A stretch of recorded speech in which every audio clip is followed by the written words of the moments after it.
Diamond की बारिश। जी हाँ, डायमंड की बारिश। हमारे सौर मंडल के दो ग्रह नेपच्यून और यूरेनस में डायमंड की बारिश होती है। इन दोनों ग्रहों के अंदरूनी भाग में प्रेशर बेहद ज़्यादा होता है, जिसकी वजह से हाइड्रोजन और कार्बन के बॉन्ड टूट जाते हैं और यही हीरो की बरसात का प्रमुख कारण होता है। अगर आप किसी विषय को पढ़ रहे हैं और उस समय आपको लगे कि आपको इसे किसी और को पढ़ाना है, तो आपका ध्यान उस पर बढ़ जाएगा। 2 किलो में 90 मिनट तक कड़े व्यायाम करने के लिए ऊर्जा होती है। केले को खुशी देने वाला फल भी कहा जाता है। अगर आप शर्मा रहे हो या शर्मिंदगी महसूस कर रहे हो, तो आपके पेट के अंदर का रंग लाल हो जाता है।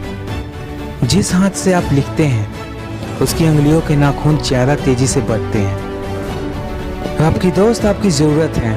उनके साथ होने से आपके शरीर की क्षमता 75% तक बढ़ जाती है। आपके शरीर को आपकी नींद की जरूरत होती है। लगातार 2 हफ्तों तक जागने से आपकी जान भी जा सकती है।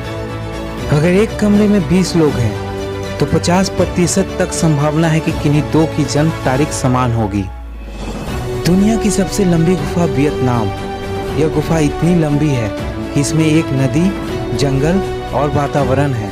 जो लोग बाएं तरफ करवट लेकर सोते हैं, उन्हें डरावने सपने देखने की संभावना दाएं तरफ करवट लेकर सोने वाले की तुलना में ज़्यादा होती है। किसी काम को करते समय खुद से बातचीत करने से ध्यान भटकना कम होता है। सिर्फ 1 घंटे तक भी अगर हेडफोन का इस्तेमाल कर लिया जाए, तो आपके कानों में बैक्टीरिया 7 गुना ज़्यादा बढ़ जाते हैं। आप जिनसे प्यार करते हैं, उनके बगल में सोने से न केवल अवसाद में कमी आती है, बल्कि आपकी उम्र भी बढ़ती है।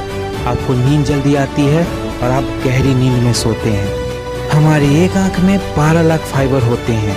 अगर आप जिंदगी भर पलक झपकने का वक्त जोड़ेंगे, तो 1.2 साल का अंधेरा मिलेगा। हमारे आंतों में इतने बैक्टीरिया मौजूद होते हैं कि उनको निकालकर एक कॉफ़ी मग भरा जा सकता है। हमारे त्वचा में कुल 72 किलोमीटर नर्व होती हैं। शरीर में दर्द 350 फीट प्रति सेकंड की रफ्तार से आगे बढ़ता है। इंसान के कान 50,000 हर्ट्ज तक की फ्रीक्वेंसी सुन सकते हैं। जब कोई मनुष्य छींकता है, तो बाहर निकलने वाली हवा का वेग 160 किलोमीटर प्रति घंटा होता है, मतलब एक एक्सप्रेस गाड़ी से भी अधिक स्पीड। मनुष्य की मृत्यु हो जाने के बाद भी उनके बाल और नाखून बढ़ते ही रहते हैं। जब एक नवजात शिशु रोता है, तो उसके आंसू नहीं आते, क्योंकि तब तक उसकी अश्रुग्रंथियां विकसित नहीं होती हैं। एक सामान्य मनुष्य अपने पूरे जीवन काल में भूमध्य रेखा के 5 बार चक्कर लगाने जितना चलता है।